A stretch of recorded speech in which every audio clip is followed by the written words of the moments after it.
Hello great future teachers. तो आज के हमारे डिस्कशन का टॉपिक है एनसीएफ 2005। एक बहुत ही प्यारा और बहुत ही इम्पोर्टेंट टॉपिक जो आपको हर जगह मिलने वाला है। तो अगले कुछ मिनट्स में हम क्या क्या चीजें समझ रहे होंगे, हम फटाफट से पहले ये देखते हैं।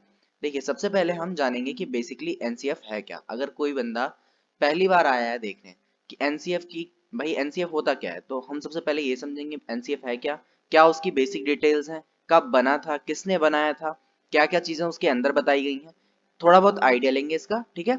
सबसे पहले उसके बाद हम समझेंगे 5 गाइडिंग प्रिंसिपल्स को। यानी ये 5 ऐसे सिद्धांत हैं जो एनसीएफ का, एक तरीके से आप कह सकते हैं, ये पूरा का पूरा निचोड़ है। पूरा एनसीएफ क्या कहता है, आप इन पांचों पॉइंट से ये बात अंदाजा लगा सकते हैं। अगर ये पांचों पॉइंट आपको समझ में आ गए तो इसका मतलब आपको पूरा एनसीएफ समझ में आ गया है, ठीक है। तो ये पांचों पॉइंट समझेंगे। उसके बाद जो एनसीएफ है वो कुछ 9 सब्जेक्ट्स के बारे में बात करता है, ठीक है। वो ये कहता है, वो ये बताता है कि 9 सब्जेक्ट्स को कैसे पढ़ाना है, क्या तरीके होने चाहिए, है ना, क्या क्या चीजें हमें यूज करनी है, क्या नहीं यूज करनी है। तो वो उन चीजों के बारे में थोड़ा सा डिस्कशन करेंगे कि कैसे लैंग्वेज को हम पढ़ाएंगे, कैसे मैथमेटिक्स को पढ़ाएंगे, कैसे ईवीएस को पढ़ाएंगे। यानी ये एक सिंपल और एक सिर्फ एक ही वीडियो होगी जिसमें आपको सारे पेडागोजी के सब्जेक्ट मिल जाएंगे। आपको एनसीएफ बार बार नहीं पढ़ना पड़ेगा। आप हिंदी के लिए अलग से एनसीएफ पढ़ो कि हिंदी के लिए क्या एनसीएफ कह रहा है, इंग्लिश के लिए अलग से पढ़ो कि इंग्लिश के लिए क्या कहता है एनसीएफ, ईवीएस पढ़ रहे हो भाई ईवीएस के लिए अलग से पढ़ो कि एनसीएफ ईवीएस के लिए क्या बोलता है, मैथ्स के लिए क्या बोलता है। तो आपको अलग अलग पढ़ने की जरूरत नहीं है, सब कुछ आपको इसी एक वीडियो में मिलेगा। बस आपको देखना करना क्या है, पूरी वीडियो को ध्यान से समझना है बस, ठीक है। उसके बाद टेक्स्ट बुक के बारे में एनसीएफ क्या बोलता है ये जानेंगे हम। उसके बाद ईवीएस में एनसीएफ ने कुछ 6 थीम्स के बारे में बता रखा है, उनको समझेंगे। और उसके बाद कुछ 32 क्वेश्चंस हमने इसमें ऐड किए हैं जिसको आपको पूरी प्रैक्टिस करनी है, क्योंकि ये सारे क्वेश्चंस इतने ज्यादा इंपॉर्टेंट हैं, सारे के सारे प्रीवियस ईयर क्वेश्चंस हैं। और अगर इनको आपने लगा लिया तो मतलब इस वीडियो के बाद और कोई वीडियो देखने की एनसीएफ के लिए तो जरूरत पड़ने ही वाली नहीं है, ठीक है। फटाफट से हम बस आज का टॉपिक शुरू करते हैं, ठीक है। सो एक सबसे जरूरी बात, ये पूरी की पूरी जो पीडीएफ है, सारे क्वेश्चंस सारे नोट्स, ये आपको मेरे टेलीग्राम चैनल पे मिल जाएगा। मतलब इसकी एक पीडीएफ मेरे टेलीग्राम चैनल पे मिल जाएगी। लिंक जो है डिस्क्रिप्शन में है टेलीग्राम चैनल का, वहां पर जाओ, चैनल को ज्वाइन कर लो और वहां से पीडीएफ को डाउनलोड करके रिवीजन करो, क्योंकि रिवीजन बहुत ज्यादा जरूरी है और आगे इसकी आपको जरूरत पड़ती रहेगी। नोट्स बनाने होंगे तभी पीडीएफ की जरूरत पड़ेगी, तो आप जाइए वहां पे एक्सेस कीजिए, ठीक है। और बाकी सेशन पसंद आएगा लाइक शेयर करना ये आपकी मर्जी है, आपका मन करेगा तो आप कीजिएगा, अगर आपको बेनिफिट मिलता है तो करो भाई, नहीं मिलता तो फिर आपकी मर्जी। चलिए आज का टॉपिक हम शुरू करते हैं, ठीक है। सो सबसे पहले हम ये जानेंगे कि एनसीएफ क्या है, ठीक है। अगर कोई ये पहली बार सुन रहा है कि एनसीएफ 2005 जैसी कोई चीज होती है तो वो पूछेगा कि आखिर ये होता क्या है। तो एनसीएफ जो है वो एक ऐसा डॉक्यूमेंट है, एनसीएफ जो है वो एक डॉक्यूमेंट है जो हमारे इंडियन गवर्नमेंट ने बनवाया था हमारी एजुकेशन सिस्टम में कुछ सुधार करने के लिए। जैसे जो एनसीएफ है वो क्या बताता है, उसमें गाइडलाइंस है सिलेबस के लिए, टेक्स्ट बुक कैसी होनी चाहिए वो ये बताता है, टीचिंग प्रैक्टिसेस कैसी होनी चाहिए ये बताता है। नेशनल करिकुलम फ्रेमवर्क 2005 यानी राष्ट्रीय पाठ्यचर्या की रूपरेखा, कि पढ़ाई आपको कैसे करवानी है, उसमें सिलेबस क्या होना चाहिए बच्चों का, क्या किताबें कैसी होनी चाहिए, और टीचर पढ़ा रहा है तो उसको क्या मेथड्स यूज करने चाहिए, क्या मेथड्स नहीं यूज करने चाहिए।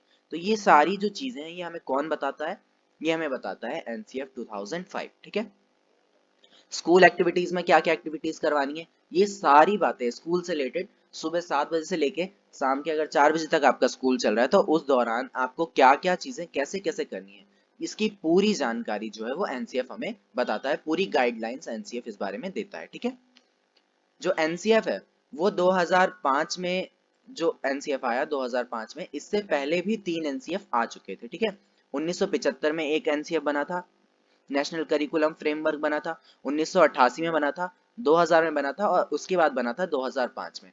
तो ये 2005 में जो एनसीएफ बना था ये अभी तक चल रहा है, ठीक है। अभी तक हम इसको ही फॉलो करते हैं, एनसीएफ 2005 को, ठीक है। हमारे जो आज का भी आज अभी भी जो सारी गतिविधियां होती हैं वो 2005 के अकॉर्डिंग होती हैं। तो अभी तक टोटल 4 एनसीएफ आ चुके हैं, ये आपको ध्यान रखना है, ठीक है। और एनसीएफ को मेंटेन किसने बनाया, किसने था, एनसीईआरटी, इसको तो आप बखूबी जानते होंगे। एनसीईआरटी जो हमारी किताबों को डिजाइन करता है उसने ही हमारे नेशनल करिकुलम फ्रेमवर्क को बनाया था, ठीक है। और मानव संसाधन एवं विकास मंत्रालय के कहने पर ये चीजें, मतलब उनकी गाइडेंस में ये सारी चीजें हुई थी, ठीक है। और एनसीईआरटी ने इस पूरे फ्रेमवर्क को बनाया था। और सबसे बड़ी बात, जो हमारा एनसीएफ है वो 22 भाषाओं में ट्रांसलेट किया गया था। हमारे संविधान की जो 8वीं अनुसूची है, ठीक है, हमारे संविधान की 8वीं अनुसूची में कुछ भाषाएं, 22 भाषाओं के बारे में जिक्र हुआ है, तो उन्हीं 22 भाषाओं में हमारे एनसीएफ को इसको ट्रांसलेट किया गया था। और इसने लगभग 17 स्टेट्स के सिलेबस को प्रभावित किया था। इसके अनुसार मतलब 17 स्टेट्स के सिलेबस में थोड़े बहुत जो चेंजेस आने थे वो सारे चेंजेस किए गए थे। और ये जो भी एनसीएफ का जो सारा काम हुआ था उसके हेड कौन थे? प्रोफेसर यशपाल। प्रोफेसर यशपाल की एक रिपोर्ट थी, learning without burden, learning without burden, जिसपे इन्होंने इससे पहले काम किया था। तो इसी रिपोर्ट को ध्यान में रखते हुए ही इस एनसीएफ को डिजाइन किया गया था, और इसीलिए इसके जो हेड बनाए गए वो प्रोफेसर यशपाल ही बनाए गए, और इनकी देखरेख में ये सारा का सारा काम हुआ एनसीएफ का, ठीक है। 1993 में आई थी प्रोफेसर यशपाल की रिपोर्ट लर्निंग विदाउट बर्डन, ये आप ध्यान रखेंगे। 1993 में प्रोफेसर यशपाल की एक रिपोर्ट आई थी लर्निंग विदाउट बर्डन, तो उसी के बेसिस पे 2005 का जो एनसीएफ था वो बनाया गया और प्रोफेसर यशपाल इसके चेयरपर्सन रहे, ठीक है। अब एनसीएफ कहता क्या है भाई? एनसीएफ कहता है कि जो लर्निंग है, ठीक है, हमारा एनसीएफ कहता है कि जो लर्निंग है वो एक इंजॉयबल एक्ट होना चाहिए। ये नहीं कि क्योंकि पता है उस टाइम क्या हो रहा था, बच्चों पे बोझ बढ़ गया था बहुत ज्यादा, उनके बस्ते इतने ज्यादा भारी होने लग गए थे, करिकुलम इतना ज्यादा हैवी हो गया था कि उनको, बच्चों को पढ़ाई जो है वो एक खेल खेल में सीखने के बजाय वो उनके ऊपर एक बोझ बन के रह गई थी। तो इसलिए एनसीएफ का जो मेन फोकस था वो ये था कि बच्चों का जो वजन है, जो बस्ते का वजन है वो कम किया जाए, लर्निंग को एक बोझ ना समझ के लर्निंग को एक इंजॉयबल वे में पढ़ाया जाए, ठीक है। तो ये एक मेन फोकस था हमारे एनसीएफ 2005 का। और ये भी बात कही गई थी कि बच्चों की वैल्यू की जाए, उनके पर्सपेक्टिव की वैल्यू की जाए, और जो भी हम एजुकेशन दे रहे हैं वो कैसी होनी चाहिए? चाइल्ड सेंटर्ड एजुकेशन, ठीक है, कैसी होनी चाहिए? चाइल्ड सेंटर्ड एजुकेशन होनी चाहिए। उसके बाद constructive learning has to be part of curriculum. NCF ने बोला कि कंस्ट्रक्टिव लर्निंग की तरफ हमें बढ़ावा देना है। कंस्ट्रक्टिव लर्निंग का मतलब होता है करके सीखना, यानी अपने आप से ज्ञान को सीखना। जब तक बच्चा अपने आप कोशिश नहीं करता किसी चीज को, अगर आपने उसको सारे के सारे क्वेश्चन आंसर करा दिए भाई, तो उसकी क्या वो दोबारा चैप्टर को पीछे पढ़ने जाएगा? क्या वो उन चैप्टर से क्वेश्चन आंसर्स को ढूंढेगा? तो मतलब कि आपको बच्चे को इस तरीके से पढ़ाना है, इस तरीके से प्रमोट करना है कि वो अपने ज्ञान का निर्माण खुद से करे, अपने अनुभव से करे, ठीक है। तो इसको बेसिकली कहते हैं कंस्ट्रक्टिविज्म। जब बच्चा अपने ज्ञान का निर्माण अपने आप से करता है, अपने अनुभवों के अनुसार करता है, तो उसको हम कहते हैं कंस्ट्रक्टिविज्म। और जो हमारा पूरा एनसीएफ है वो इसी चीज पर बेस्ड है, ठीक है, पूरा एनसीएफ इसी चीज पे बेस्ड है कि बच्चा अपने ज्ञान का निर्माण खुद करेगा। टीचर क्या करेगा वहां पर? टीचर बस एक फैसिलिटेटर का वहां पे काम करेगा। फैसिलिटेटर मतलब सुविधादाता। जैसा कि मैंने अभी बताया, टीचर ही हर काम को नहीं कर देगा। टीचर क्या करेगा कि बच्चे पढ़ रहे हैं तो टीचर जस्ट उनको एक गाइडेंस दे रहा है, जहां पर उनकी प्रॉब्लम फंस रही है वो उनको गाइडेंस दे रहा है। तो टीचर वर्क एज फैसिलिटेटर, ठीक है। और ये सपोर्ट करेगा, एनकरेज करेगा लर्निंग को, और ये कोशिश करेगा कि बच्चे जो हैं वो एक्टिवली पार्टिसिपेट करें लर्निंग में, ठीक है। एक्टिवली पार्टिसिपेशन जो है वो बहुत ज़्यादा ज़रूरी है। पिछले जो सेशंस हैं उसमें भी हम हमेशा यही एक बात कहते हैं कि जब भी कोई चीज़ पढ़ाई हो रही है, तो अगर बच्चा सबसे ज़्यादा एक्टिव है, उसके सारे सेंसेस एक्टिव हैं, तो वहाँ पर लर्निंग जो है वो मैक्सिमम होती है। इसलिए एनसीएफ भी इस बात को कहता है कि बच्चे की एक्टिव पार्टिसिपेशन होनी चाहिए जो भी एक्टिविटी कराई जा रही है क्लास में, ठीक है। Learning should be integrated and holistic approach. अब यहाँ पे ये जो दोनों वर्ड हैं देखने में तो बहुत ही ज्यादा सिंपल और छोटे से वर्ड हैं, इंटीग्रेटेड और होलिस्टिक, बट इनका जो मीनिंग है वो बहुत बड़ा है। इंटीग्रेटेड का मतलब आप कई सारे सब्जेक्ट्स को एक साथ जोड़कर पढ़ा रहे हैं।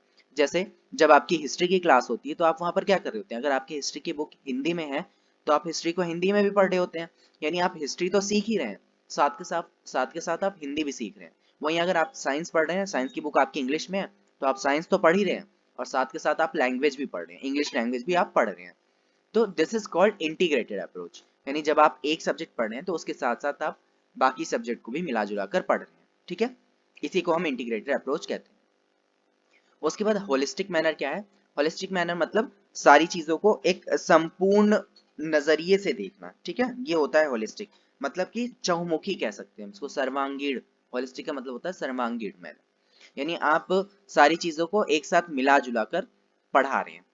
ठीक है, तो ये था बेसिक डिटेल्स जो एनसीएफ के बारे में हमने जाना। अब हम बात करेंगे सबसे जरूरी, सबसे अहम जो इसमें है एनसीएफ में, वो है 5 गाइडिंग प्रिंसिपल्स ऑफ एनसीएफ 2005। यहाँ पर एक स्टार लग रहा है, यहाँ पर ट्रिपल स्टार लगाना चाहिए भाई, क्योंकि ये 5 पॉइंट ऐसे हैं जिसके इर्द गिर्द ही पूरा का पूरा एनसीएफ आपको घूमता हुआ नजर आएगा। आप किसी भी क्वेश्चन को सॉल्व कर रहे हैं, आप किसी भी टॉपिक को पढ़ रहे हैं, इन्हीं पांचों पॉइंट के इर्द गिर्द आपको सारी बातें घूमती हुई नजर आएंगी। ठीक है, तो ये 5 पॉइंट आपको समझ में आने चाहिए और ये पांचों पॉइंट आपको याद होने चाहिए। सबसे पहला क्या है, to shift learning from rote method. अब ये रोट मेथड क्या होता है? रोट मेथड मतलब रटना। ठीक है, रोट का मतलब होता है रटना। एक बात तो आपने कहावत में भी सुनी होगी कि रटंत विद्या और घटंत ज्ञानम, यानी आप चीजों को अगर रट रहे हैं तो वो चीज आपके काम नहीं आने वाली, वो आपके ज्ञान में उसको कंसीडर नहीं किया जाता। इसलिए एनसीएफ क्या कहता है कि हमें लर्निंग को शिफ्ट करना है, यानी चीजों को रटने की बजाय चीजों को सीखना है हमें।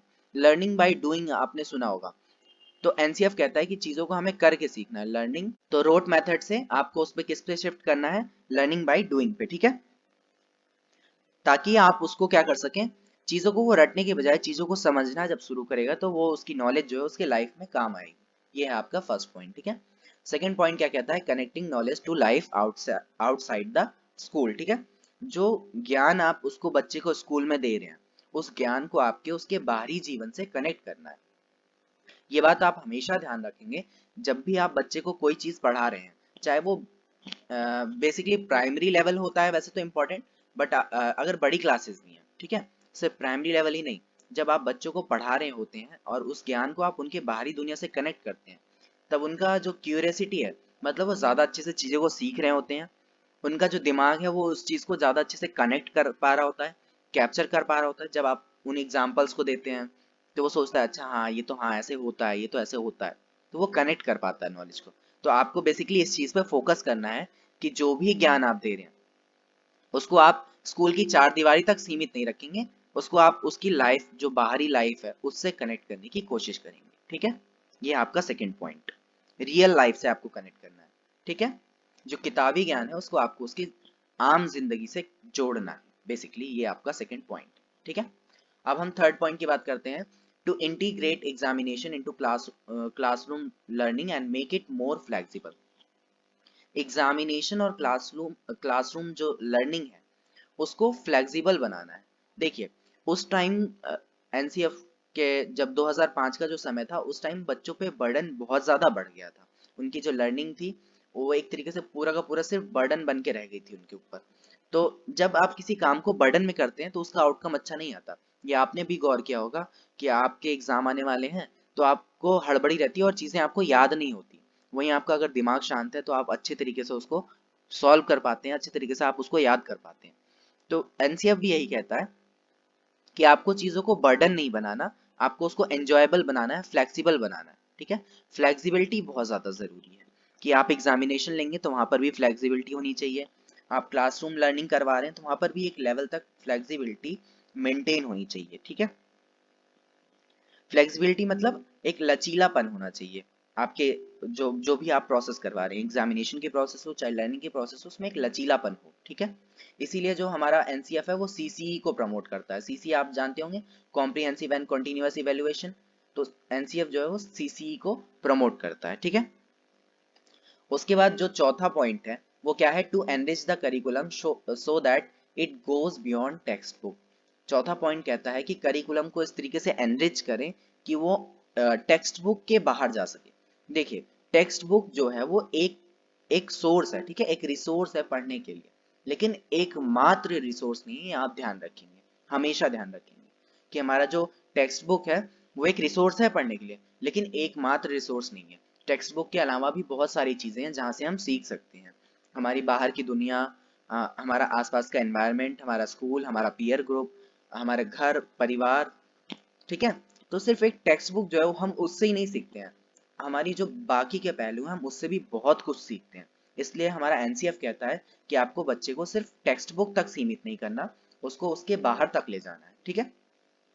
इन किताबों की बाहर की जो दुनिया है उस तक आपको उस बच्चे को पहुंचाना है, ठीक है, बाहर की दुनिया के ज्ञान तक पहुंचाना है। ये है आपका चौथा पॉइंट। पांचवा पॉइंट क्या कहता है? Nurturing and overriding identity informed by caring concern within democratic polity of country. ठीक है, इसका मतलब है कि आपको एक ऐसी ओवर राइडिंग आइडेंटिटी प्रोड्यूस करनी है, मतलब एक ऐसी खिलती हुई आइडेंटिटी को निखारना है बच्चों में कि जो जो जो कैसी हो, जो डेमोक्रेटिक हो और नेशनल वैल्यूज हो, जिसके अंदर मतलब राष्ट्रीय वैल्यूज होनी चाहिए, वो अपने देश के लिए कुछ करने के लिए प्रेरित हो और एक डेमोक्रेटिक भावना उसके अंदर होनी चाहिए, यानी कि वो सिर्फ अपने बारे में ना सोचे, अपने आसपास के बारे में सोचे, अपने राष्ट्र के बारे में सोचे और उसके बारे में कुछ अच्छा करने के लिए प्रेरित रहे हमेशा। ठीक है, आपको इस तरह की एक आइडेंटिटी बच्चों में बनानी है, इस तरह की भावना उनमें पैदा करनी है। तो ये जो 5 पॉइंट थे, इसमें मैंने थोड़ा ज्यादा टाइम लगाया आपको समझाने के लिए, क्योंकि ये पांचों पॉइंट बहुत ज्यादा जरूरी हैं, बहुत ज्यादा इंपॉर्टेंट है। पूरी की पूरी समरी है ये 5 गाइडिंग प्रिंसिपल्स। अब हम कुछ बात करते हैं, ठीक है। एनसीएफ जो है वो 9 सब्जेक्ट्स के बारे में बात करता है, ठीक है। तो अब हम इनमें से कुछ सब्जेक्ट्स के बारे में फटाफट से जानेंगे कि इन सब्जेक्ट्स के बारे में एनसीएफ का क्या कहना है, ठीक है। सबसे पहले हम बात करेंगे लैंग्वेज की, कि लैंग्वेज अगर आप प्राइमरी लेवल पे पढ़ाते हैं तो वहां पर एनसीएफ का क्या कहना है कि आपको कैसे पढ़ाना चाहिए, किन चीजों का यूज करना चाहिए, कैसे कैसे पढ़ाना है। तो एनसीएफ कहता है भाई कि medium of communication should be the home language. जब भी आप बच्चे को कोई भी लैंग्वेज पढ़ा रहे हैं, चाहे वो कोई सी भी भाषा हो, चाहे इंग्लिश हो, चाहे हिंदी हो, चाहे कोई भी अदर भाषा है, तो आपको क्या ध्यान रखना है कि आप वहां पर मदर लैंग्वेज को बढ़ावा देंगे, मातृभाषा का प्रयोग करेंगे। क्योंकि जो छोटा बच्चा है वो नॉर्मली अपने आप को अपनी जो मदर लैंग्वेज है उसमें ज्यादा अच्छी तरीके से अभिव्यक्त कर सकता है ना, उसमें ज्यादा अच्छे तरीके से वो अपनी बात को कह पाएगा। इसलिए आपको उसको मदर लैंग्वेज के लिए ही प्रमोट करना है, ठीक है। आप ये नहीं कहेंगे कि आप बेटा इंग्लिश की क्लास है तो आप इंग्लिश में ही बोलो, आप उसको जो भी भाषा वो प्रयोग करना चाहता है उसमें करने देंगे, जो भी उसकी मदर लैंग्वेज है, ठीक है। उसके बाद एनसीएफ कहता है कि 3 लैंग्वेज फॉर्मूला को आपको फॉलो करना है। 3 लैंग्वेज फॉर्मूला आपके कोठारी कमीशन में, कोठारी आयोग में बताया गया था। देखिए कितना पुराना एक रूल था, जो मतलब एक तरीके से सजेशन था जो हमारे कोठारी आयोग में दिया गया था, और उसको 2005 तक भी एनसीएफ का 2005 का जो एनसीएफ है वो भी कहता है कि 3 लैंग्वेज फार्मूला को अप्लाई करो। अब अगर आपको 3 लैंग्वेज फार्मूला नहीं पता है तो आप उसमें कोठारी कमीशन है, वहां पर जाके आप उसको सर्च कर सकते हैं, या अलग से भी सर्च कर सकते हैं कि 3 लैंग्वेज फार्मूला क्या है आखिर। बाद जो हमारा एनसीएफ है वो मल्टीलिंगुअलिज्म को बढ़ावा देता है। मल्टीलिंगुअलिज्म क्या है? एक क्लास में कई सारे भाषा को बोलने वाले बच्चे होंगे, है ना। हो सकता है कि जैसे दिल्ली का स्कूल है तो वहां पर कुछ बिहार से लोग आए हैं, उत्तर प्रदेश से आए हैं, साउथ इंडिया से भी लोग आकर रहते हैं, और पंजाब, हरियाणा, उत्तर प्रदेश, मतलब हर जगह से लोग आकर दिल्ली में रहते हैं। तो जैसे वहां की क्लास होगी तो वहां पे बहुत सारे बच्चे होंगे अलग अलग भाषा को बोलने वाले, ऐसा हो सकता है ना। तो उसी को हम कहते हैं मल्टीलिंगुअलिज्म, यानी एक क्लास में बहुत सारे भाषाओं को बोलने वाले बच्चे, बहुभाषीयता। तो आपको क्या करना है? मल्टीलिंगुअलिज्म को बढ़ावा देना है, ठीक है। आप इसको एक अपॉर्चुनिटी मानेंगे कि भाई हम भी कुछ नया सीख सकते हैं। अगर बच्चा साउथ इंडियन है, साउथ इंडिया से आया है, तो वो हिंदी सीख सकता है, ये उसके लिए अपॉर्चुनिटी है, ठीक है। आप इंग्लिश सीख सकते हैं और साउथ इंडियन बच्चे से। तो ये मल्टीलिंगुअलिज्म को आप बढ़ावा देंगे, आप इसको अपॉर्चुनिटी समझेंगे, ठीक है। फोर्थ क्या है? Fourth point, promote integrated language and language across curriculum. इस पे हम पहले भी बात कर चुके हैं। इंटीग्रेटेड लैंग्वेज का क्या मतलब है? जब आप बाकी सब्जेक्ट्स को पढ़ रहे होंगे, तब आप हिंदी को भी पढ़ रहे होंगे, तब आप इंग्लिश को भी पढ़ रहे होंगे, आपको इंटीग्रेटेड अप्रोच फॉलो करनी है। जैसे आप साइंस पढ़ रहे हैं, साइंस की बुक आपकी इंग्लिश में है तो आप साइंस तो पढ़ ही रहे हैं, साथ के साथ आप इंग्लिश भी पढ़ रहे हैं, है ना। तो एक इंटीग्रेटेड अप्रोच है जिसको आपको फॉलो करना है। उसके बाद लैंग्वेज अक्रॉस करिकुलम क्या होता है? वो भी सेम चीज है कि आप जब बाकी सब्जेक्ट्स को पढ़ रहे हैं तो आप उसमें भी लैंग्वेज को मिला जुला कर पढ़ेंगे, ठीक है, पढ़ाएंगे बच्चों को। अब मैथमेटिक्स क्या कहता है? मैथमेटिक्स के बारे में एनसीएफ क्या कहता है एट अ प्राइमरी लेवल, ठीक है। प्राइमरी लेवल पे मैथमेटिक्स के बारे में एनसीएफ क्या कहता है? एनसीएफ कहता है कि mathematise the child thought process. ये जो सबसे टॉप पॉइंट है, ये सबसे ज्यादा इंपॉर्टेंट है कि भाई आपको बच्चे के थॉट प्रोसेस को मैथमेटाइज करना है, गणितीय उसके उसके विचारों को गणितीय बनाना है, ठीक है। वो चीजों को लॉजिकली सोच सके, इस चीज के लिए आपको उसको प्रोत्साहित करना है, ठीक है। मैथमेटाइज का मतलब आप समझ गए कि आप उसके विचारों में मैथ को डाल सकें, एक तरीके से हम ऐसा कह सकते हैं, ठीक है। नेक्स्ट क्या है? Ensuring numeracy. प्राइमरी लेवल पे ये बहुत ज़्यादा ज़रूरी है कि बच्चे को बेसिक न्यूमेरेसी आ जाए, है ना। आप उसको कुछ प्लस माइनस थोड़े बहुत जो मतलब इस तरह की जो एक्टिविटीज़ हैं प्लस माइनस और उसको नंबर काउंटिंग वगैरह, ये सारी जो बेसिक चीज़ें हैं वो उसको एटलीस्ट आनी चाहिए, ठीक है। भाई वो स्कूल किसी दुकान पे गया कि मुझे 2 रुपए की टॉफ़ी चाहिए, तो वो 5 रुपए दे रहा है, तो उसे इतना थोड़ा बहुत समझ में आना चाहिए कि मैं कितने पैसे दे रहा हूँ, कितने पैसे मुझे वापस मिल रहे हैं। ये बेसिक चीजें जो है आपको ये इंश्योर करनी है कि एक प्राइमरी लेवल पे बच्चा जो है वो न्यूमेरेसी सीख जाए, ठीक है। At this level progression should be from concrete to abstract, known to unknown. At this level का क्या मतलब है, हम प्राइमरी लेवल की बात कर रहे हैं ना। प्राइमरी लेवल कितना होता है, first to fifth, sorry years नहीं आएगा यहाँ पर, ईयर्स नहीं आएगा, ईयर्स आप काट देंगे, फर्स्ट टू फिफ्थ क्लास, ठीक है। 1 से लेके 5वीं क्लास तक के बच्चे। तो वो क्या है, एनसीएफ कह रहा है कि यहाँ पर जो प्रोग्रेशन होना चाहिए वो कॉन्क्रीट से एब्स्ट्रैक्ट होना चाहिए। यानी जो भी आप चीज़ों को बच्चों को जो भी कुछ भी पढ़ा रहे होंगे, आप उसको कैसे पढ़ाएंगे, कॉन्क्रीट टू एब्स्ट्रैक्ट पढ़ाएंगे, मूर्त से अमूर्त की तरफ। कॉन्क्रीट का मतलब होता है जिन चीज़ों को आप टच कर सकते हैं, फील कर सकते हैं। आपने बच्चे को एग्जाम्पल दिया कि बेटा अगर आप एडिशन सिखा रहे हैं कि बेटा आपके पास एक मैंगो था, आपकी मम्मा ने आपको एक और मैंगो दे दिया, तो अब आपके पास टोटल कितने मैंगो हो गए। तो आप ये क्या कर रहे हैं, आप कॉन्क्रीट चीज़ों का सहारा ले रहे हैं। कॉन्क्रीट क्या होती है, मूर्त चीज़ें जो आपको जो आपके सामने है, जो जिन जिन चीज़ों के बारे में बच्चा जानता है, बेसिकली हम ये कह सकते हैं, ठीक है। अमूर्त चीजें जिनके बारे में जो बच्चे के सामने नहीं है और जिनको बच्चा जानता नहीं है, ठीक है, उसको उस चीज को इमेजिन करना पड़ेगा, तो वो होती हैं अमूर्त चीजें। तो एट प्राइमरी लेवल आपको कॉन्क्रीट से एब्स्ट्रैक्ट की तरफ जाना है। वही बात हो गई नेक्स्ट, जो है अननोन, नोन टू अननोन, यानी जिन चीजों को बच्चा जानता है आप पहले उन चीजों का एग्जाम्पल देंगे, जैसे जैसे उसका लेवल बढ़ेगा, जैसे जैसे वो बड़ा होगा, तब आप अननोन की तरफ जाएंगे, ठीक है। ये आपको ध्यान रखना है। नेक्स्ट क्या है, encourage non number areas like shape, special understanding, patterns, symmetry, tessellation, patterns, measurement, data handling. ये सारे चैप्टर्स हैं, ये सारे, ये जो जितने भी चैप्टर्स के नाम यहाँ पर बताए हैं ये बहुत ज़्यादा इंपॉर्टेंट है।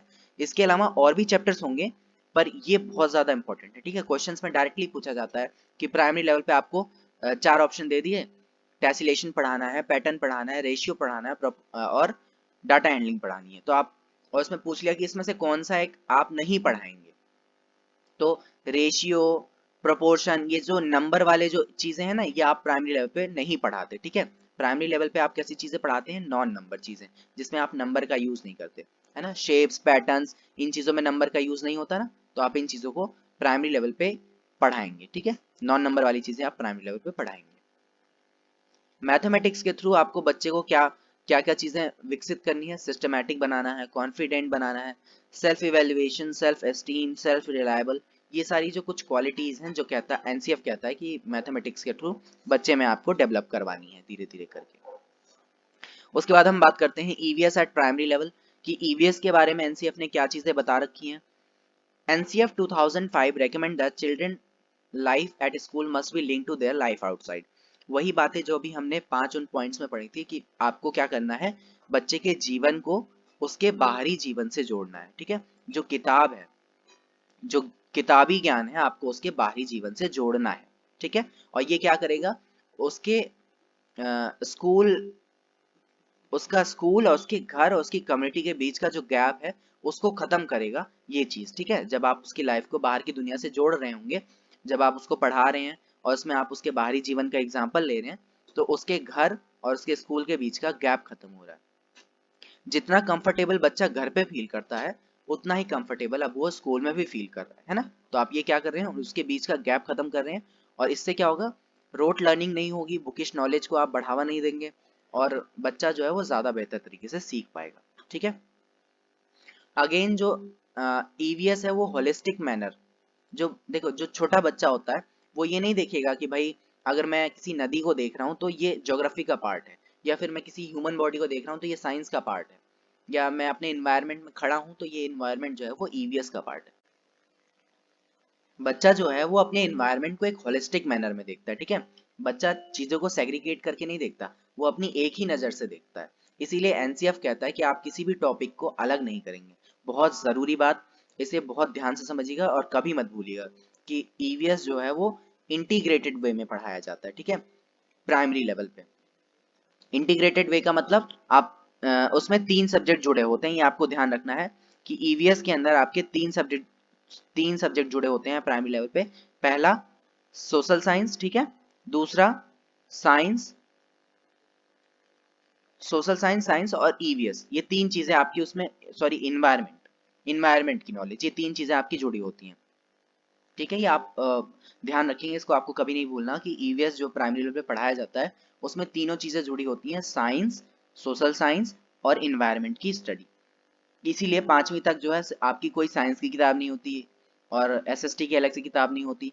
आप जो कुछ भी पढ़ रहे होते हैं, ज्योग्राफी की किताब नहीं होती आपकी पांचवी क्लास तक। आप जो भी पढ़ रहे होते हैं वो ईवीएस की किताब में पढ़ रहे होते हैं एक साथ मिलाकर। ठीक है, मैं एनसीईआरटीज की बात कर रहा हूँ बेसिकली। आप किसी प्राइवेट स्कूल में जाके प्राइवेट बुक्स की बात कर रहे हो तो वो मत सोचिएगा, मैं यहाँ पे एनसीईआरटी की बात कर रहा हूँ। फिफ्थ क्लास तक सिर्फ ईवीएस की एनसीईआरटी आपको मिलेगी, साइंस की एनसीईआरटी नहीं मिलेगी। सिक्स से फिर अलग हो जाता है ना, सिक्स से तो आपको ही पता होगा सब्जेक्ट अलग हो जाते हैं। एक और बहुत ज्यादा जरूरी बात कि जो फर्स्ट और सेकंड क्लास है, क्लास फर्स्ट और क्लास सेकंड में ईवीएस की टेक्स्ट बुक नहीं होती है। आपको बहुत ध्यान, ये बहुत जरूरी बात है, आपको ध्यान रखना है। ठीक है, ईवीएस की जो टेक्स्ट बुक होती है वो कब से कब तक होती है? तीसरी, चौथी और पांचवी क्लास में। ठीक है, ईवीएस की टेक्स्ट बुक आपको तीसरी, चौथी और पांचवी क्लास में ही मिलेगी, फर्स्ट और सेकंड में नहीं होती, ये आप ध्यान रखेंगे। तो भाई फर्स्ट और सेकंड में बच्चा ईवीएस नहीं पढ़ता क्या? कैसे पढ़ेगा बच्चा ईवीएस? तो जो फर्स्ट और सेकंड क्लास है वहां पर बच्चे को जो ईवीएस पढ़ाई जाती है वो आपकी लैंग्वेज और मैथमेटिक्स से ही जोड़कर पढ़ा दी जाती है। ठीक है, बहुत ज्यादा जरूरी इंपॉर्टेंट पॉइंट है ये दोनों, यार ध्यान रखिएगा। एग्जाम में सीधे सीधे पूछा गया है कि फर्स्ट और सेकंड क्लास में ईवीएस क्यों नहीं होती, उसको कैसे पढ़ाया जाता है? तो आप बताएंगे कि उसको लैंग्वेज और मैथमेटिक्स से ही जोड़कर पढ़ा दिया जाता है, क्योंकि उस टाइम पे बच्चा चीजों को अलग अलग नहीं देखता, वो एक साथ होलिस्टिक मैनर में देख रहा होता है अपने एनवायरनमेंट को। ठीक है, और एक चीज और, थर्ड, फोर्थ और फिफ्थ क्लास में आपकी ईवीएस की बुक होती है, आपको ध्यान रखना है। ठीक है, तो अब हम बात कर लेते हैं टेक्स्ट बुक की। टेक्स्ट बुक में आपको क्या करना है भाई? रोट लर्निंग को आप डिस्करेज करेंगे, आप उसमें एक्टिविटी डालेंगे ज्यादा से ज्यादा। अगर आप अभी एनसीएफ 2005 के बाद की जो ईवीएस की किताबें हैं, चौथी, तीसरी, चौथी, पांचवी की, आप उनको उठाकर देखेंगे तो उसकी जो लैंग्वेज है ना वो बिल्कुल नॉर्मल लैंग्वेज है। कि सीता जो है, सीता कह रही होगी भाई मैं अपने गाँव गई थी, मैंने वहां पे अपने दादी के साथ खेला कूदा, ऐसी ऐसी लैंग्वेज आपको उसमें लिखी हुई मिलेगी। तो वहां पे बेसिकली वो क्या करना चाहते हैं, वो एक नॉर्मल जो हमारी बोलचाल की भाषा है उसका प्रयोग कर रहे हैं ताकि बच्चे आसानी से चीजों को समझ सकें। ठीक है, तो ये डिस्करेज करेगा रोट लर्निंग को। चाइल्ड सेंटर्ड सिस्टम होना चाहिए, मतलब जो किताबें होनी चाहिए वो चाइल्ड सेंटर्ड होनी चाहिए। ठीक है, उसमें अच्छी अच्छी थोड़ी बहुत स्टोरी वगैरह दी जानी चाहिए। उसमें कोलोकियल लैंग्वेज का यूज होना चाहिए। कोलोकियल लैंग्वेज मतलब आम बोलचाल की भाषा। ठीक है, जो आपकी बोलचाल की भाषा, आप जैसे नॉर्मली मैं आपसे जैसे बात कर रहा हूँ, मैं आपको जैसे चीजें समझा रहा हूँ, इसी तरीके से आपको किताबों में लिखा हुआ मिलना चाहिए। ठीक है, तभी तो बच्चा उसको आसानी से समझ पाएगा और उसको कनेक्ट कर पाएगा अपने आप से। ठीक है, और एक्टिविटी बेस्ड होना चाहिए, उसमें बहुत सारी एक्टिविटी दी होनी चाहिए ताकि बच्चा करके सीखे। लर्निंग बाय डूइंग को प्रमोट कर रहे हैं, क्योंकि एज अप्रोप्रिएट मटेरियल मतलब जिस तरीके का बच्चे का कॉग्निशन है, संज्ञानात्मक विकास जितना हुआ है उसी अनुसार का उसमें कंटेंट होना चाहिए। ठीक है, उसके बाद बाकी well balanced text book design, मतलब टेक्स्ट बुक का जो डिजाइन होना चाहिए वो अच्छे तरीके से बैलेंस्ड होना चाहिए। तो ये कुछ विशेषताएं हैं जो आपको ध्यान रखनी है टेक्स्ट बुक के बारे में। ठीक है, अब हम बात करेंगे themes of EVS eight primary level. देखिए, जब आप ईवीएस की बुक को उठाएंगे तो आप उसमें क्या, आपको क्या मिलेगा कि वहां पर जो चैप्टर दिए होंगे वो सारे थीम बेस्ड होते हैं। यहाँ पर कंटेंट नहीं दिया हुआ, एनसीएफ ने वहां पर ईवीएस की कुछ थीम्स बता रखी हैं और उन्हीं थीम के बेसिस पे आपको पूरी ईवीएस की बुक मिलेगी। 6 थीम्स हैं एनसीएफ के अकॉर्डिंग, आपको कुछ 6 थीम्स एनसीएफ ने बता रखी हैं, 1 2 3 4 5 6, ये 6 थीम्स आपको बता रखी है। जिसमें पहली थीम क्या है? Family and friend. ठीक है, family and friend. So first theme है आपकी फैमिली एंड फ्रेंड, जिसमें आप सबसे पहले बच्चा जन्म लेता है तो कहाँ लेता है? परिवार में, है ना। तो उसको सबसे जरूरी चीज पहली क्या होनी चाहिए? परिवार, और उसके आसपास के जो नेबरहुड हैं या आपके दोस्त हो गए। उसके बाद बच्चा भाई जन्म ले लिया तो अब उसको किस चीज की जरूरत पड़ेगी? उसको कुछ खाने की जरूरत पड़ेगी, है ना। उसको खाना चाहिए होगा, तो दूसरी थीम है आपकी फूड। और थर्ड थीम है आपकी वाटर, खाने के बाद आपको पानी भी पीना पड़ेगा, तो थर्ड थीम हो गई आपकी वाटर। और चौथा है शेल्टर। अब आपने जन्म ले लिया, आपको कुछ खाने को मिल गया, आपने पानी भी पी लिया, अब आपको कहीं रहने की भी जगह चाहिए होगी, है ना। आप कहीं तो रहेंगे, तो आपको शेल्टर चाहिए होगा, तो फोर्थ थीम जो है वो शेल्टर है। ठीक है, और पांचवी थीम है जब आपकी सारी नीड्स पूरी हो गई, आपने खा लिया, आपने पी लिया, आप रह भी रहे हैं अच्छे से, अब आपको मन करेगा कि भाई मैं कहीं घूम भी आऊं, है ना। तो पांचवी जो थीम है वो है आपकी ट्रैवल, ठीक है। और छठी थीम है things we make and do, यानी कि अब आपने सब कुछ कर लिया तो आपको अब कुछ काम भी तो करना पड़ेगा भाई, कि आप अपने जीवन में आए हैं तो बस ऐसे ही चले जाएंगे, आपको कुछ ना कुछ करना भी तो होगा, आप कुछ ना कुछ काम करेंगे। तो things we make and do यानी जो काम हम करते हैं। तो आपको जो पूरी ईवीएस की किताब मिलेगी, ठीक है। आपकी जो तीसरी चौथी पांचवी की जो ईवीएस की किताब है वो इन्हीं 6 थीम पर बेस्ड आपको मिलेगी, ठीक है। तो ये क्वेश्चंस आता है कि 6 थीम्स कौन सी हैं, मतलब वैसे तो ऑप्शनल क्वेश्चन होगा, तो उसमें से आपको 3 थीम्स कुछ और दे देगा और एक ऑप्शन में से इसमें से कोई सा बता देगा, फूड दे देगा, वाटर दे देगा, बाकी के 3 कुछ और अलग उल्टा सीधा कुछ भी लिख देगा, है ना। तो आपको बताना, आपको पूछेगा कि इसमें से 6 थीम्स में से इसमें से कौन सी है, तो आप बता देंगे भाई फूड है उसमें, तो अगर ये फूड वाली है, ठीक है। इतनी चीजें आपको ध्यान रखनी है।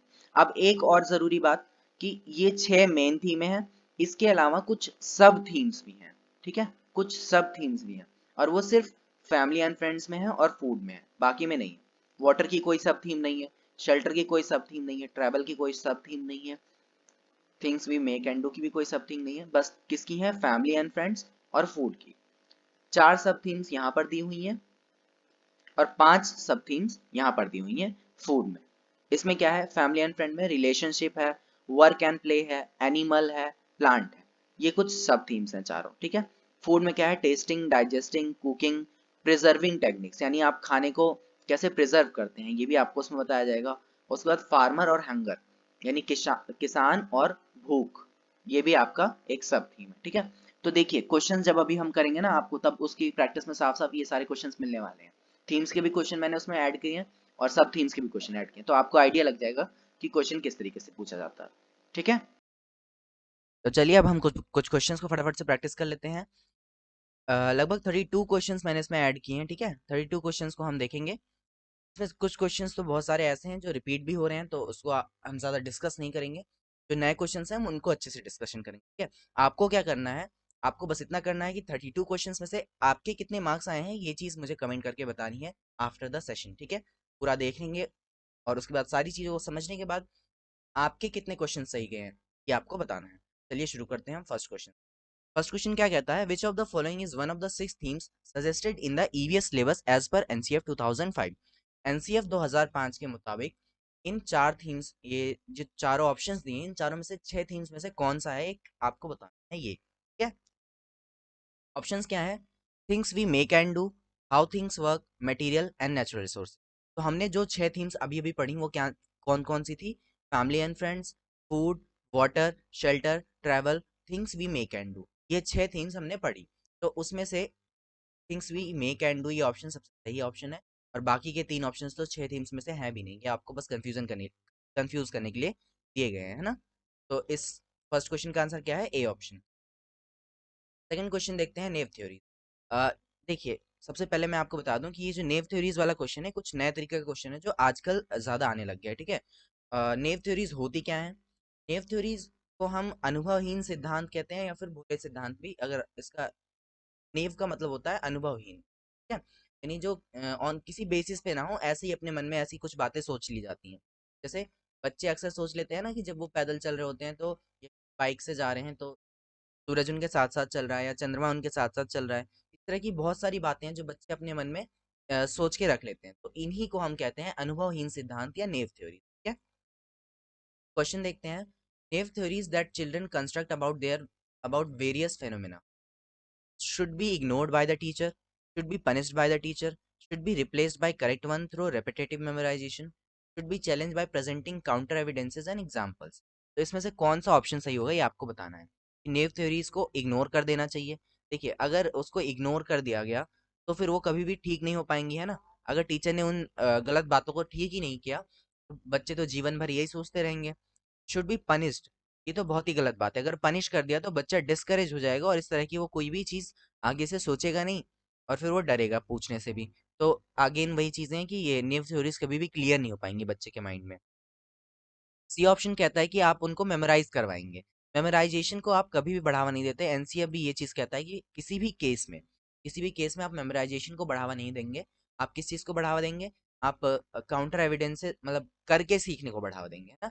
बेसिकली एक्सपीरियंस जो होता है, एक्सपीरियंस से जोड़ने को बढ़ावा देंगे। तो यहाँ पर लास्ट ऑप्शन जो बचता है correct option, should B challenge by presenting counter evidences and examples. Teacher जो है बच्चे को अलग अलग तरह के एग्जाम्पल्स देगा, एविडेंसेस देगा कि बच्चे आपकी बात कैसे सही है या कैसे गलत है, ताकि वो जो है सही जो थ्योरीज हैं उनको ठीक कर पाए और अपने मन में बना पाए। नेक्स्ट क्वेश्चन देखते हैं, which of the following practices promote meaningful learning. Options क्या है, इनमें से कौन सी प्रैक्टिसेस जो है वो मीनिंगफुल लर्निंग को प्रमोट करते हैं, ये आपसे क्वेश्चन पूछ। ए क्या है, corporal punishment, B cooperative learning environment, C continuous and comprehensive evaluation, D constant comparative evaluation. So A option जो है कॉर्पोरल पनिशमेंट, कभी भी पनिशमेंट में तो आपकी मीनिंगफुल लर्निंग हो ही नहीं सकती, है ना। बी क्या है, कोऑपरेटिव लर्निंग, कॉपरेशन, यहाँ पर कॉपरेशन की बात हो रही है। तो हमने बहुत सारी थ्योरीज पढ़ी हैं जो ये हमें बताती हैं कि कोऑपरेशन और कोलैबोरेशन ये सारी चीज़ें अच्छी होती हैं, और हमारा एनसीएफ 2005 भी इन चीज़ों का सपोर्ट करता है। और सी ऑप्शन क्या है, कॉन्टिन्यूअस एंड कॉम्प्रिहेंसिव इवैल्यूएशन, इसे भी हमारा एनसीएफ प्रमोट करता है, सीसी इवैल्यूएशन को। ये ऑप्शन है कांस्टेंट कंपैरेटिव इवैल्यूएशन, यहाँ पर बात हो रही है कंपैरिजन करने की, कि आपके इतने मार्क्स हैं और उस बच्चे के उतने मार्क्स हैं। तो देखिए कंपैरेटिव इवैल्यूएशन को हमारा एनसीएफ प्रमोट नहीं करता, ठीक है, और ना ही इस कंपैरेटिव इवैल्यूएशन से आपकी स्टडी जो है वो मीनिंगफुल हो सकती है। तो बी और सी ऑप्शन जो है वो दोनों सही है, इस हिसाब से आपका सेकेंड ऑप्शन करेक्ट होगा, ठीक है, थर्ड क्वेश्चन के लिए। फोर्थ क्वेश्चन देखते हैं, which of the following topic are not part of primary school mathematics curriculum as per 2005। NCF 2005 के अनुसार कौन सा एक टॉपिक जो है वो आपके प्राइमरी करिकुलम का नहीं है, ये आपको बताना है। देखिए अभी हमने ये सारी चीज़ें डिस्कस की थी, तो हमने उसमें पढ़ा था कि जब प्राइमरी लेवल पे हम पढ़ाते हैं प्राइमरी स्कूल में मैथमेटिक्स, तो हमें वहाँ पर किन चीज़ों को प्रमोट करना है, नॉन नंबर एरियाज को, जिसमें आप नंबर का यूज़ नहीं करते, ऐसे टॉपिक्स वहाँ पर ऐड होते हैं, जैसे टेसिलेशन, सिमेट्री, पैटर्न, ये सारे जो टॉपिक्स हैं ये आपके प्राइमरी लेवल पे पढ़ाए जाते हैं। बट नंबर वाले जो टॉपिक्स होते हैं जैसे रेशियो हो गया, प्रोपोर्शन हो गया, तो आप इनको अवॉइड करते हैं, ठीक है, प्राइमरी लेवल पे इनको आप नहीं पढ़ाते। तो फोर्थ का डी ऑप्शन यहाँ पर जो है वो सबसे करेक्ट ऑप्शन है, ठीक है। नेक्स्ट क्वेश्चन देखते हैं, as per recommendation of NCF 2005 primary school mathematics curriculum should. NCF 2005 के रिकमेंडेशन के अनुसार प्राइमरी स्कूल मैथमेटिक्स का करिकुलम कैसा होना चाहिए। Prepare should prepare children for advance mathematics, B relate to the children's everyday experiences, C focus on procedural knowledge, D provide rigor in mathematical concept।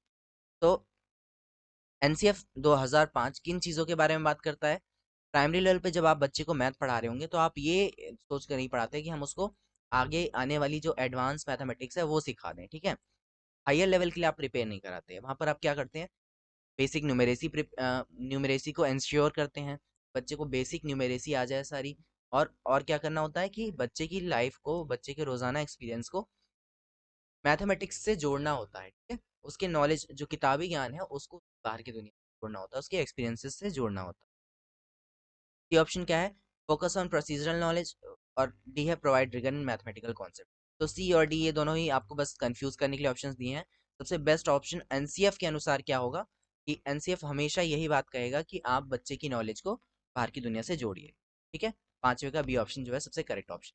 The national curriculum framework 2005 derives it's understanding from. NCF 2005 की जो understanding है वो कहाँ से आती है आपको बताना।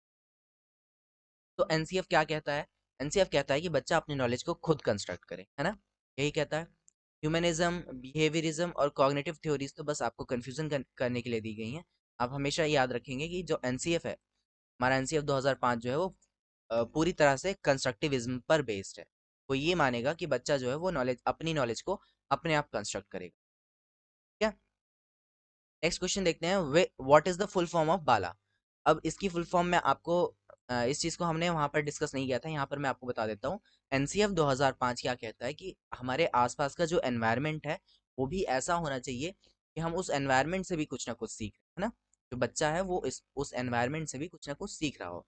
इसी को लेकर वो कहता है कि स्कूल की जो बिल्डिंग्स हैं, स्कूल की बिल्डिंग्स भी इस तरीके की होनी चाहिए कि ताकि बच्चा उससे कुछ सीखे, उस पे अलग अलग तरह की पेंटिंग्स बना दी, चित्र बना दिए, थ्योरीज को मेंशन कर दिया, तो इस तरह की जो सारी चीजें हैं, या एबीसीडी बना दी, और मतलब ताकि जो बच्चा है अगर स्कूल परिसर में घूम भी रहा है स्कूल कैंपस में, तब भी वो नॉलेज को सीख रहा है।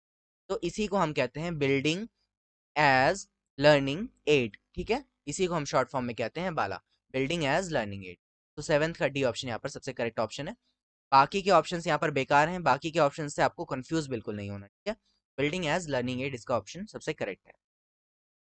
नेक्स्ट क्वेश्चन देखते हैं, question number 8, which national curriculum framework recommended environmental studies to be taught as an integrated curriculum area at the primary level? कि प्राइमरी लेवल कौन सा एनसीएफ जो है वो ये बताता है कि हमें ईवीएस को इंटीग्रेटेड करिकुलम की तरह पढ़ाना है।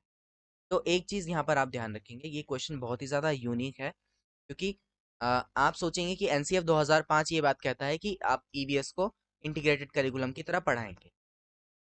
ये बात सही है कि एनसीएफ 2005 इस चीज को प्रमोट करता है, लेकिन इस चीज को सबसे पहले किसने कहा था? एनसीएफ 2000 ने। एनसीएफ 2000 में ही ये बात कही गई है कि इन्वायरमेंटल स्टडीज को हमें कैसे पढ़ाना है, इंटीग्रेटेड करिकुलम में पढ़ाना है, ठीक है। सारे मतलब जो साइंस, सोशल साइंस और इन्वायरमेंट की स्टडी को आपको जोड़ के सिर्फ ईवीएस में ही मिला जुला के देना है। तो इस चीज को कौन कहता है? सबसे पहले 8 का डी ऑप्शन यहाँ पर सबसे करेक्ट ऑप्शन है कि एनसीएफ 2000 जो है वो इस बात को रेकमेंड करता है। नेक्स्ट क्वेश्चन देखते हैं, question number 9, a teacher can enhance effective learning in her elementary classroom by. एक टीचर जो है वो अपनी एलिमेंट्री क्लासरूम में इफेक्टिव लर्निंग कैसे करवा सकता है, कैसे उसको बढ़ा सकता है? तो ड्रिल एंड प्रैक्टिस से, या encouraging competition among her student. C option है connecting the content to the lives of student, यानी जो कंटेंट है आप उसको उसके बच्चे की जिंदगी से जोड़ रहे हैं, उनकी लाइफ से जोड़ रहे हैं। Offering rewards for small step, rewards देना। तो इसमें से सबसे सही आंसर जो है वो यही होगा कि आप ड्रिल एंड प्रैक्टिस से क्या होगा, आपकी मेमोराइजेशन वगैरह इन सब चीज़ों पे जोर पड़ता है। ये ऑप्शन कंपटीशन की बात करता है, तो कंपटीशन तो गलत है। कंपटीशन, आप मैंने बताया है कि बच्चों में कभी भी कंपटीशन की भावना को आप आगे नहीं बढ़ाएंगे। और सी ऑप्शन कहता है कि आप उनके नॉलेज को उनकी आम जिंदगी से जोड़ेंगे, जो कि एनसीएफ के हिसाब से सबसे करेक्ट ऑप्शन है। और इसी में आप जो इफेक्टिव लर्निंग है वो ज़्यादा अच्छी तरीके से लर्निंग यहाँ पर हो पाती है, जब आप उसके जो आप पढ़ा रहे हैं वो उसकी ज़िंदगी से जोड़ पा रहे हैं, तो ठीक है। और रिवॉर्ड्स, रिवॉर्ड्स की बात भी एनसीएफ नहीं करता। नेक्स्ट क्वेश्चन देखते हैं, primary school children will learn most effectively in an atmosphere. Primary school का जो बच्चा है वो सबसे ज़्यादा इफेक्टिवली कौन सा एटमॉस्फेयर में लर्न करेगा? Where the teacher is authoritative and clearly dictate what should be done. जहाँ पर टीचर जो है वो अथॉरिटेटिव हो, भाई डंडा हाथ में लेके खड़ी है टीचर और कह रही है कि मैं जो कह रही हूँ वही करोगे, सीधा बैठो, ऐसे करो वैसे करो, वहाँ पर इफेक्टिव लर्निंग तो नहीं होती है ना। ये ऑप्शन क्या है? Where the focus and stress are only one mastering primary cognitive skills of reading, writing and mathematics. यानी जहाँ पर फोकस किस चीज़ पे हो, ऐसी क्लासरूम जहाँ पर फोकस सिर्फ रीडिंग पे है, राइटिंग पे है, मैथमेटिक्स, फटाफट से रीडिंग सीख जाए, राइटिंग सीख जाए, मैथमेटिक्स सीख जाए, बस इतने से काम खत्म हो जाएगा। ऐसी क्लास को हम इफेक्टिव लर्निंग वाली क्लास तो कहीं।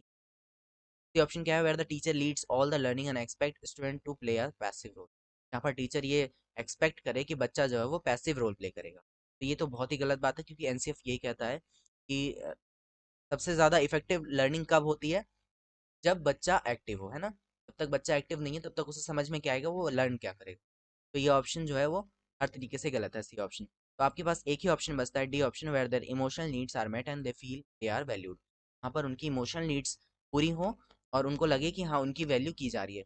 आपको याद होगा जब आप में से कोई पहली बार स्कूल गया होगा तो आप रो रहे होंगे, लेकिन वहीं अगर आपने आपकी टीचर ने आपसे प्यार से बात करी होगी कि आपको चॉकलेट वगैरह दी होगी, तो आप वहाँ पर चुप हो गए होंगे, क्योंकि वहाँ पर आपको एक जो जैसा कंफर्टेबल घर पे फील हो रहा था, अगर वैसा ही कंफर्टेबल आपको टीचर वहाँ फील करा पा रहा है, तो आप जो प्राइमरी स्कूल के बच्चे होते हैं वो ज़्यादा अच्छी तरीके से लर्निंग कर पाते हैं ना। वरना उनको जो कंफर्टेबल घर पे लग रहा होता है वैसा अगर स्कूल में नहीं फील हो पाता, तो वो लर्निंग भी उनकी नहीं हो पाती अच्छे से। प्राइमरी स्कूल में सबसे इफेक्टिव एनवायरनमेंट कौन सा है? जहाँ पर उनको फील हो कि हाँ उनकी वैल्यू हो रही है और उनकी इमोशनल नीड्स वहाँ पर पूरी हो रही हैं, ठीक है। नेक्स्ट क्वेश्चन देखते हैं, question number 11, to cater to individual differences in his classroom a teacher should. एक टीचर को इंडिविजुअल डिफरेंस को कैटर करने के लिए क्या करना चाहिए? Segregate and level children based on their mark, engage in the dialogue with student and value their perspective. ये ऑप्शन कहता है improve strict rule upon his student, D have uniform standard way of teaching and assessment. ये option segregation की बात करता है। तो हमने ये चीज़ पहले बहुत बार डिस्कस की है कि सेग्रीगेशन बहुत गलत चीज है। आप बच्चे को सेग्रीगेट नहीं करेंगे और ना ही लेवल करेंगे उनके मार्क्स के बेसिस पे या किसी और बेसिस पे, ठीक है। बी ऑप्शन कहता है engage in dialogues with student and value their perspective. ये ऑप्शन अच्छा लग रहा है। सी ऑप्शन क्या है, इंप्रूव स्ट्रिक्ट रूल। बच्चों के ऊपर स्ट्रिक्ट रूल लगा देना। बच्चे मेरी ऑर्डर के बिना आप ना तो हिलोगे, ना तो यहाँ से उठोगे, ना अपनी बेंच से हिलोगे, ना आपको कुछ बोलना है, ना आपको कुछ कहना है, तो यहाँ पर लर्निंग थोड़ी हो सकती है। अब तो हिटलर हिटलर का राज चल रहा है ना। ये ऑप्शन क्या है, have uniform in a standard way of teaching and assessment. Uniform standard वे मतलब आप एक ही तरीके से सबको ट्रीट कर रहे हैं। अगर चिंटू जल्दी सीख लेता है और मिंटू को जल्दी समझ में नहीं आता और आपने पढ़ा दिया एक बार, तो चिंटू तो समझ लेगा लेकिन मिंटू पीछे रह जाएगा। हो सकता है कि आपको मिंटू के लिए दोबारा पढ़ाना पड़े, या फिर अपने पढ़ाने के तरीकों को भी चेंज करना पड़े। तो इसलिए यूनिफॉर्म वे जो है वो पढ़ाई में तो कभी काम नहीं आ सकता है ना। ये जरूरी नहीं है कि हर एक बच्चा एक जैसा सीखता हो। तो ये तीनों ऑप्शन गलत हैं और आपका सेकंड ऑप्शन जो है यहाँ पर सबसे करेक्ट ऑप्शन है, बी ऑप्शन। नेक्स्ट क्वेश्चन देखते हैं। According to NCF 2005 the role of teacher has to be. NCF 2005 के अनुसार एक टीचर का रोल क्या होना चाहिए? तो क्लियरली वी नो दैट एक टीचर का जो रोल है वो कैसा होना चाहिए, फैसिलिटेटर यानी सुविधा दाता का रोल होना चाहिए। एनसीएफ 2005 यही आपसे कहता है, ठीक है। नेक्स्ट क्वेश्चन देखते हैं। Which of the following is not an objective of teaching mathematics eight primary level. NCF 2005 के अनुसार इसमें से कौन सा एक ऑब्जेक्टिव नहीं है? ये चीज आपको ध्यान रखनी है कि जोन सा भी क्वेश्चन जहां पर नॉट यूज हो रहा है उस क्वेश्चन को आपको दो बार पढ़ना है, दो बार अच्छे से समझना है, क्योंकि कई बार जब नॉट वाला क्वेश्चन होता है तो आप मिस्टेक कर देते हैं। क्वेश्चन कह रहा है कि इसमें से कौन सा एक ऑब्जेक्टिव नहीं है। तो ऑप्शन देखते हैं। Preparing for learning higher and abstract mathematics. Learning higher abstract mathematics के लिए प्रिपेयर करना, ये चीज मैंने आपको पहले भी बताई थी कि ऑब्जेक्ट मैथमेटिक्स में प्राइमरी लेवल पे आप ये चीज़ नहीं करते कि आप उसको हायर लेवल के लिए तैयार नहीं करते मैथमेटिक्स। ये ऑप्शन क्या है, making mathematics part of child life.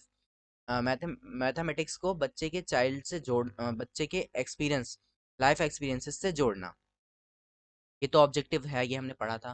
Promoting problem solving and problem posing skills, बच्चों में प्रॉब्लम सॉल्विंग स्किल्स को बढ़ाना, ये भी अच्छी चीज़ है प्राइमरी लेवल पे। ये ऑप्शन क्या है, प्रमोटिंग लॉजिकल थिंकिंग, बच्चे में लॉजिकल थिंकिंग को प्रमोट करना। तो थर्टीन क्वेश्चन क्या कह रहा था कि कौन सा ऑब्जेक्टिव नहीं है? तो ये तीनों ऑब्जेक्टिव तो हैं, ये तीनों तो हमने पढ़ रखे हैं, पर ये नहीं है कि आप बच्चे को हायर लेवल के लिए तैयार करेंगे मैथमेटिक्स में, है ना। प्राइमरी लेवल पे आप ये थोड़ी करते हैं कि आप बच्चे को हायर लर्निंग के लिए तैयार कर रहे हो। 13 ऑप्शन यहाँ पर आपका करेक्ट ऑप्शन है। 14 क्वेश्चन देखते हैं। The language used in an EVS text book. EVS text book में जो लैंग्वेज यूज हुई है should B formalised with emphasis on definition. उसमें डेफिनेशंस पे एम्फेसिस होना चाहिए, बिल्कुल नहीं। एनसीएफ ये चीज़ सख्त मना करता है कि आपको डेफिनेशंस पे जोर नहीं देना, आपको कोलोकियल लैंग्वेज पे अपना जोर देना है, यानी जो उसमें भाषा यूज होनी चाहिए वो कैसी होनी चाहिए, आप बच्चे की आम बोलचाल वाली जो भाषा है उसका प्रयोग होना चाहिए किताबों में। ये ऑप्शन क्या है, should B technical and formal. किताब बिल्कुल टेक्निकल और फॉर्मल हो तो बच्चे को समझ में कैसे आएगी अगर ये बिल्कुल टेक्निकल या फॉर्मल होगी तो। ये ऑप्शन क्या है, should be related to everyday language of child, बच्चों के एवरीडे लैंग्वेज से जुड़ी हुई हो। ये ऑप्शन तो अच्छा है। ये ऑप्शन क्या कहता है, should be terse and difficult for children to comprehend, यानी बच्चों को समझने में बिल्कुल मुश्किल हो। ऐसी किताब का बच्चा करेगा क्या तो उसको समझ में ही नहीं आएगी। तो यहाँ पर सबसे करेक्ट ऑप्शन जो है और आंसर जो है आपका वो क्या है, C option, should be related to everyday language the child. Next question देखते हैं। In the context of primary school classroom what does active engagement mean. एक प्राइमरी क्लासरूम में एक्टिव एंगेजमेंट का क्या मतलब है ये आपको बताना है।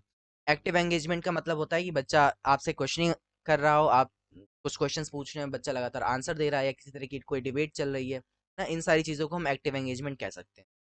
ऑप्शन देखते हैं। ए ऑप्शन है memorising recall and reciting. Memorising मतलब याद करना, याद करने में बच्चा एक्टिवली पार्टिसिपेट थोड़ी करता है क्लास में। बी ऑप्शन है imitating and copying the teacher, teacher की कॉपी करना, यहाँ पर लर्निंग थोड़ी हो रही है। सी है इंक्वायरी क्वेश्चनिंग एंड डिबेट, ये ऑप्शन अच्छा लग रहा है। और डी क्या है, कॉपिंग answers given by the teacher, teacher ने कुछ लिख दिया और आप उसको कॉपी कर रहे हैं, तो यहाँ पर कोई एक्टिव एंगेजमेंट नहीं है और ना ही कोई यहाँ पर लर्निंग हो रही है, ठीक है। सो यहाँ पर करेक्ट ऑप्शन जो है वो क्या है, इंक्वायरी करना, क्वेश्चनिंग करना एंड डिबेट करना। आप बच्चे के लिए प्राइमरी लेवल पे क्या करेंगे, तो प्रोत्साहित करेंगे कि वो अलग अलग तरह के क्वेश्चंस पूछे, इंक्वायरी करे, या अलग अलग तरह के सब्जेक्ट्स के बारे में उसके जो डाउट्स हैं आप उसको क्लियर कर रहे हो, इस तरह की जो भी चीज़ें हैं वो आप प्राइमरी लेवल पे प्रमोट करेंगी तो बच्चा जो है एक्टिव रहेगा। नेक्स्ट क्वेश्चन देखते हैं, question number 16। Mistakes and errors made by student, बच्चों के द्वारा जो गलतियां की जाती हैं, are wonderful opportunity are wonderful opportunity to level children as we can outstand. बच्चों को लेवल करने के लिए एक अच्छी अपॉर्चुनिटी है। ये ऑप्शन क्या है? Are indicative of failure of the teacher and the student. Teacher और बच्चे के फेलियर को दर्शाता है ये ऑप्शन क्या है? Should be seen as opportunity to understand their thinking. बच्चों की थिंकिंग को समझने के लिए एक अपॉर्चुनिटी की तरह देखा जाए। अरे मतलब बच्चों ने यहाँ गलती की है तो इससे हमें पता चलेगा कि बच्चे कहाँ चीज़ों को सीख नहीं पा रहे हैं और उसको हम और अच्छे तरीके से पढ़ाएंगे। ऐसे देखना है। ये क्या है? Should B severally dealt with. तो यहाँ पर जो सबसे सही ऑप्शन है वो क्या है? फर्स्ट ऑप्शन तो आपका गलत है, जहां पर आप बच्चों को लेवल करने की बात कर रहे हैं। अभी मैंने ये चीज डिस्कस की थी कि बच्चों को सेग्रीगेट करना या लेवल करना बहुत गलत बात होती है। और बी ऑप्शन कहता है कि वो टीचर और बच्चे की फेलियर है। ऐसा तो बिल्कुल नहीं होता, गलतियों से आप सीखते हैं। जब तक आप गलतियां नहीं करेंगे तब तक आप बच्चे से सीखेंगे नहीं। तो यहाँ पर सबसे सही ऑप्शन वो क्या है कि जो गलतियां हैं वो कैसे देखी जानी चाहिए? Should be seen as opportunity to understand their thinking. बच्चों की थिंकिंग को समझने के लिए एक अपॉर्चुनिटी कि हाँ जहाँ गलतियां हुई हैं वहाँ सुधार भी होगा। कि जहाँ गलतियां जब गलतियां होंगी तभी बच्चा उस चीज को अच्छे तरीके से सीख पाएगा, है ना। नेक्स्ट क्वेश्चन देखते हैं। A teacher can help the children to process a complex situation. Teacher जो है वो एक बच्चे को किसी कॉम्प्लेक्स सिचुएशन को प्रोसेस करने के लिए कैसे हेल्प करेगा? Encouraging competition and offering high reward to the children who complete the task. कि बच्चों को कंपटीशन एनकरेज करना और उनको हाई रिवॉर्ड्स देना तो गलत चीज़ है। कंपटीशन, मैंने पहले भी ये चीज़ बताई है कि कंपटीशन को आप प्रमोट नहीं करेंगे, ना ही एनसीएफ कंपटीशन को प्रमोट करते। बी क्या है? Not offering any help at all so that children learn to help their own. क्या बात हुई कि अगर बच्चे को हेल्प की ज़रूरत है तो आप उसे किसी तरह की कोई मदद करेंगे ही नहीं। करेंगे नहीं तो बच्चा उस चीज़ को आगे कैसे बढ़ेगा? सी क्या कहता है? C option, giving a lecture on it. एक तो बच्चे को क्वेश्चन सॉल्व करना नहीं आ रहा, वो उससे हो नहीं रहा है, और आप उसको उल्टा लेक्चर देने बैठ जाएं कि तुम बेवकूफ़ हो या तुमसे चीज़ें होती नहीं है, तो फिर ये चीज़ भी बेकार है। अब आपके पास एक ही ऑप्शन बचता है, breaking the test task into smaller parts and writing down section. यानी जो भी टास्क आपने बच्चे को दे रखा है आप उसको छोटे छोटे टुकड़ों में बांट दें, कुछ स्मॉल पार्ट्स में डिवाइड कर दें और उसको इंस्ट्रक्शंस दें इसको सॉल्व कैसे करना, तभी तो प्रॉब्लम सॉल्व हो पाएगी।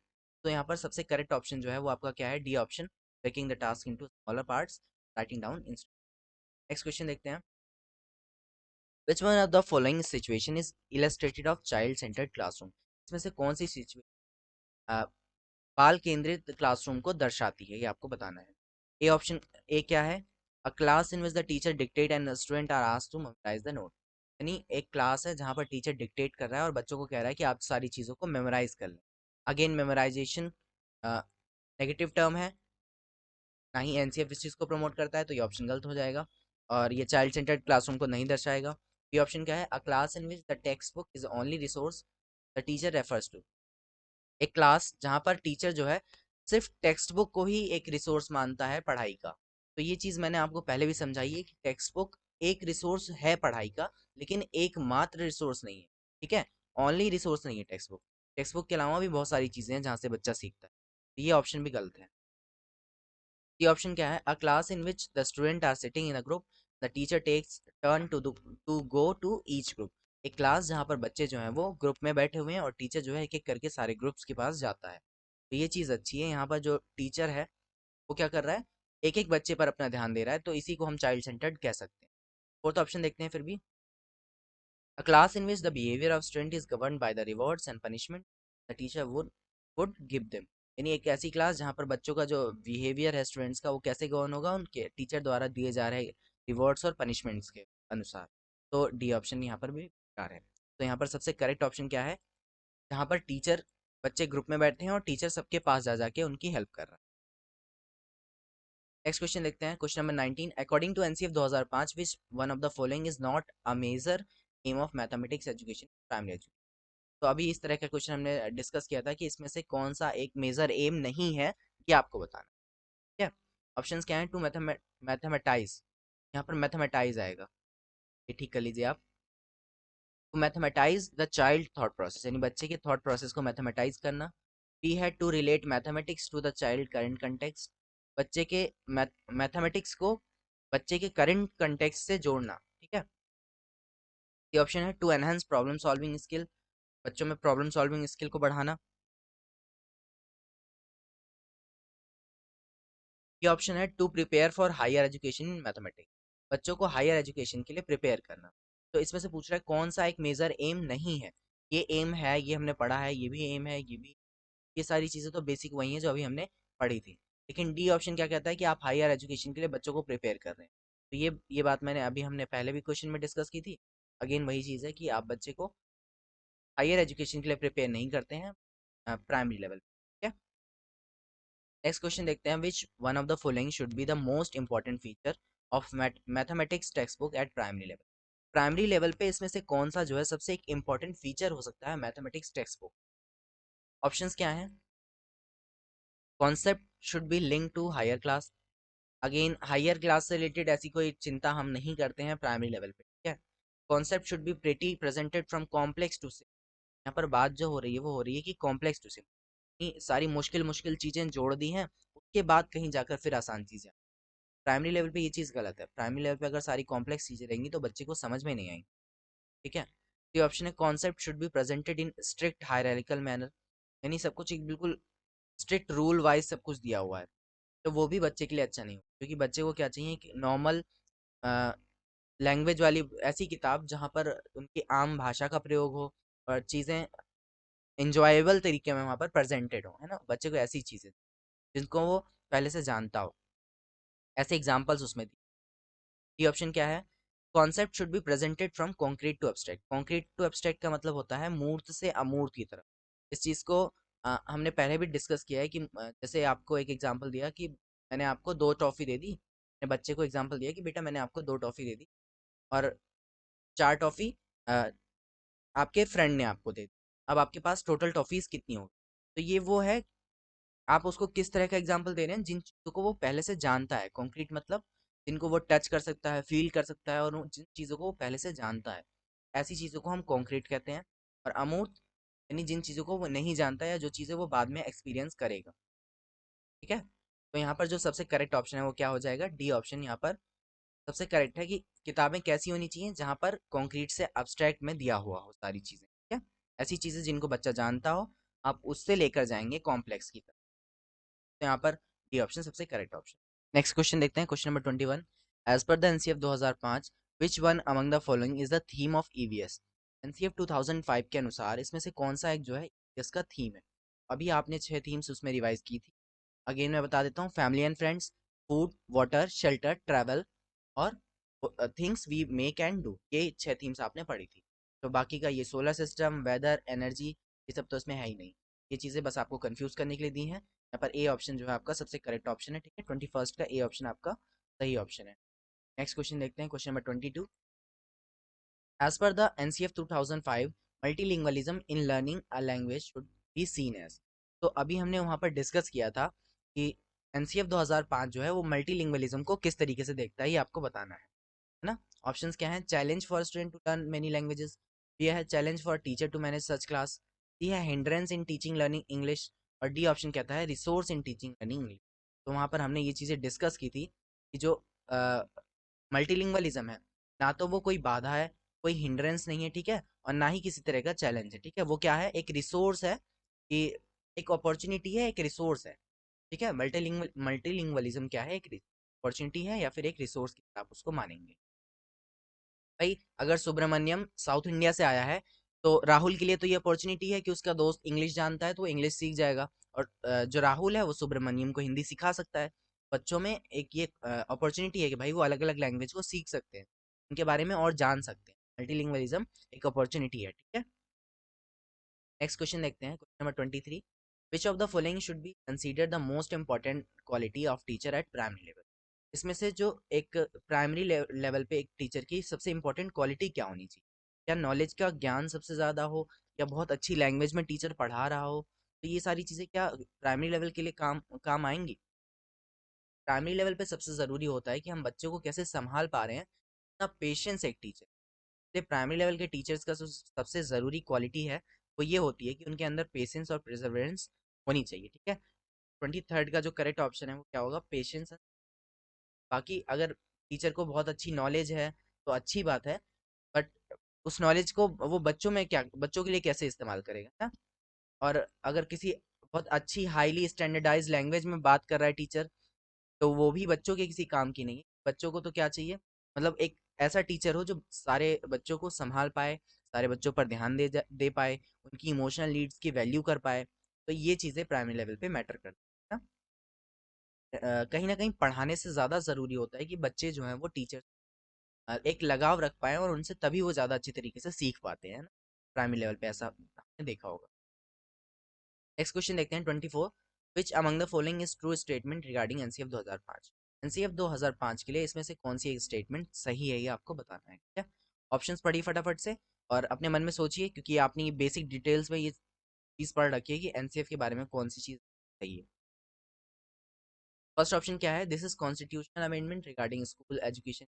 क्या ये जो है एक कॉन्स्टिट्यूशनल अमेंडमेंट था? ऐसा तो कुछ भी नहीं था।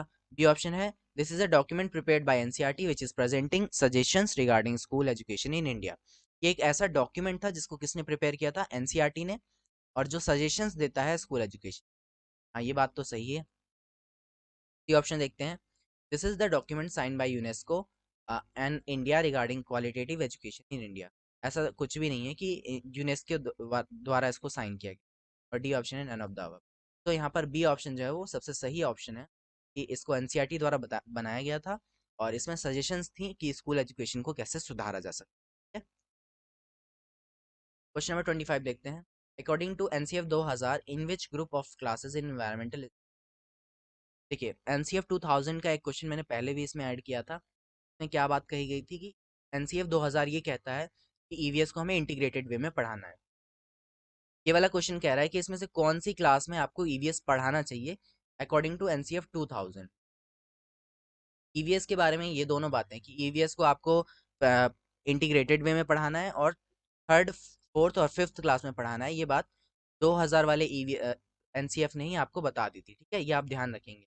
बाकी जो हमारा एनसीएफ 2005 है, वो ये इन चीज़ों को मानता है और इन चीज़ों को प्रमोट करता है। लेकिन इन चीज़ों के बारे में पहले ही बात किसने? एनसीएफ 2000 ने, ये आप ध्यान रखें। बाकी क्लास फर्स्ट एंड सेकंड में एनसीएफ की किताब नहीं है, ये आप जानते होंगे, ये हमने डिस्कस किया था। और छठी से लेकर 10वीं तक में तो ईवीएस हम पढ़ते ही नहीं, ये आपको पता होगा। छठी से सिक्स क्लास से आपकी साइंस, एसएसटी और सारी किताबें अलग अलग हो जाती हैं, और अब सारे सब्जेक्ट को अलग अलग पढ़ते हैं, ठीक है। तो थर्ड, फोर्थ और फिफ्थ में ही आपकी ईवीएस की किताब होती है। तो यहाँ पर बी ऑप्शन जो है आपका करेक्ट ऑप्शन, ठीक है। नेक्स्ट क्वेश्चन देखते हैं। Children have potential to create knowledge and make meaningful learning. बच्चों के पास ये पोटेंशियल है कि वो अपनी नॉलेज का निर्माण करें और एक मीनिंग मेकिंग कर पाए, ठीक है, अपने ज्ञान का निर्माण अपने आप कर सके। From this perspective the role of teacher is that. Perspective से टीचर का रोल क्या होगा? तो ये पर्सपेक्टिव कैसा है? ये पर्सपेक्टिव आप ध्यान देंगे तो ये पर्सपेक्टिव है हमारे एनसीएफ का। एनसीएफ भी यही कहता है ना जी, कि बच्चे जो है अपने नॉलेज का निर्माण खुद से करेंगे, मीनिंग मेकिंग करेंगे। तो एनसीएफ के अकॉर्डिंग टीचर कैसा होना चाहिए? फैसिलिटेटर होना चाहिए, है ना, सुविधादाता होना चाहिए। बाकी के ऑप्शंस आपको कंफ्यूज करने के लिए दी। 26 का जो बी ऑप्शन है वो यहाँ पर सबसे करेक्ट ऑप्शन, ठीक है। नेक्स्ट क्वेश्चन देखते हैं, question number 27। Which of the following statement about children's error is correct? Children's error के बारे में अभी हमने एक और क्वेश्चन पढ़ा था, ये नेक्स्ट एक और क्वेश्चन। ऑप्शन देखते हैं। Children's error part of learning process. बच्चों की जो गलतियां हैं वो लर्निंग प्रोसेस का ही एक हिस्सा हैं। बी ऑप्शन क्या कहता है? Children commit error when the teacher is lenient and does not punish them for mistake. बच्चे गलतियां तब करते हैं जब टीचर लीनियंट हो और उनको पनिश ना करे। तो पनिशमेंट की बात तो हम कभी भी नहीं करेंगे, और ऐसा कुछ नहीं होता कि अगर टीचर लीनियंट है तो बच्चे तब गलतियां करने लग जाए, क्या? ये ऑप्शन क्या है? Children's errors insignificant for the teacher, she should just strike out the mistake and not paying any. अगर बच्चों ने गलतियां करी हैं, टीचर उन गलतियों को इग्नोर कर देगा, तो ये तो बहुत ही गलत बात होगी, ऐसा हम नहीं करते, है ना।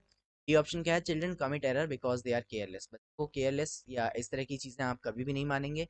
आप क्या मानेंगे? कि बच्चे जो हैं वो क्यूरियस हैं, क्रिएटिव हैं, ये सारी चीज़ें हमारा एनसीएफ बोलता है, ठीक है। हमारा एनसीएफ इन बातों को कहता है कि आप बच्चों को केयरलेस, शैतान या इस तरह की चीज़ें आप नेगेटिव वर्ड्स का यूज़ नहीं। तो यहाँ पर सबसे सही ऑप्शन क्या है आपका? 27 का ए ऑप्शन सबसे सही है यहाँ पर, कि बच्चों की जो गलतियां हैं वो लर्निंग प्रोसेस का एक हिस्सा है, ठीक है। नेक्स्ट क्वेश्चन देखते हैं। The child centre education involve. एक चाइल्ड सेंटर एजुकेशन इन्वॉल्व करती है children sitting in a corner, learning in a restrictive environment, activities that do not play, hands on activities for kids. देखिए, A option कहता है कि बच्चे एक कोने में बैठे हुए हैं, तो ये चाइल्ड सेंटर्ड क्लासरूम तो लर्निंग इन रिस्ट्रिक्टिव एनवायरनमेंट, यहाँ पर टीचर डंडा लेके खड़ी है और आपके सिर पे सवार है, तो वहाँ पर वो चीज़, वो क्लास जो है वो चाइल्ड सेंटर्ड एजुकेशन में नहीं आती, ठीक है। चाइल्ड सेंटर्ड एजुकेशन में क्या होता है, हैंड्स ऑन एक्टिविटी पर जोर दिया जाता है, एम्फेसिस, बच्चे जो हैं वो करके सीखें, है ना। और ये ऑप्शन भी आपका क्या कहता है कि एक ऐसी एक्टिविटी जहाँ पर कोई भी प्ले वगैरह की एक्टिविटीज इन्वॉल्व ना हो, किसी तरह की एक्टिविटीज इन्वॉल्व, ये ऑप्शन भी गलत है, यहाँ पर डी ऑप्शन जो है आपका करेक्ट आंसर। नेक्स्ट क्वेश्चन देखते हैं। NCF 2005 recommend that teaching of mathematics at primary level should focus on, ये एक रिपीटेटिव क्वेश्चन है, ऐसे तीन चार क्वेश्चन आप पहले भी देख चुके हो, अभी अभी हमने डिस्कस किया है ना। तो क्या कहता है, ऑप्शंस को पढ़िए और इसका आंसर मैं आपको बताता हूँ। इसका आंसर अपने अपने आप सोचिए पॉज करके, अगर पढ़ना चाहते हैं तो। और ऑप्शन है इसका सी ऑप्शन, जो है सबसे करेक्ट ऑप्शन है, जहां पर आप क्या कह रहे हैं कि बच्चे की क्लासरूम लर्निंग को आप उनके रोजमर्रा की जिंदगी से जोड़ेंगे, है ना। इस बात को हमारा एनसीएफ कहता है ना, बहुत मोटे मोटे अक्षरों में एनसीएफ बोलता है कि आप बच्चे की लाइफ के जो एक्सपीरियंसेस हैं तो आप क्लासरूम लर्निंग से जोड़ेंगे, ठीक है, ताकि उनको हायर मैथमेटिक्स के लिए प्रिपेयर करना है।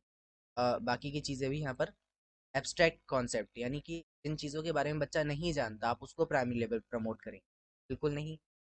और एक स्टैंडर्ड भी आपको मेंटेन करने पे जोर नहीं दे प्राइमरी लेवल। नेक्स्ट क्वेश्चन देखते हैं, आपके दो क्वेश्चन और रह रहे हैं बस, 32 क्वेश्चन मैंने इसमें ऐड किए थे। विच one of the following in the NCF 2005 does not propose in the context of EVS teaching, इनमें से कौन सी एक बात एनसीएफ 2005 में नहीं कही गई या नहीं प्रपोज की, ये आप इसको आपको बताना है, ठीक है। ऑप्शंस देखते हैं। क्वेश्चन ए ऑप्शन क्या कहता है, linkage with children's life, children's experience and context, यानी जो टेक्स्ट बुक है उस वो कैसी होनी चाहिए जिसका बच्चों के साथ लिंकेज हो, है ना। Hands on activities, familiarity with technical term, और डी ऑप्शन है थीमेटिक अप्रोच। तो ईवीएस में हमें पता है कि हम थीमेटिक अप्रोच को फॉलो करते हैं ना, 6 थीम्स उसमें मैंने अभी डिस्कस की थी वो बताई गई हैं, थीमेटिक अप्रोच को तो हम फॉलो करते हैं।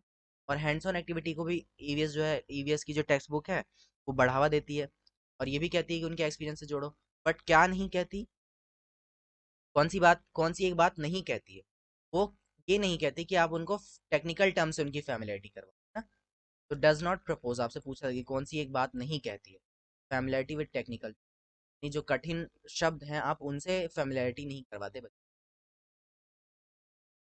नेक्स्ट क्वेश्चन देखते हैं, question number 31, second last question है आपका। According to NCF 2005 errors are important because they, गलतियां जो होती हैं बहुत ज़रूरी हैं एनसीएफ 2005 के मुताबिक, क्यों, ये आपको बताना। Because they are important tool in classifying student into group of pass and fail, ये ऑप्शन जो है वो आपको क्लासीफाई करने की बात करता है कि आप बच्चों को क्लासीफाई कर पाएंगे पास और फेल के बेसिस पे। क्लासीफाई करना, लेवल करना, सेग्रीगेट करना, ये ऑप्शंस कभी भी एनसीएफ प्रमोट नहीं।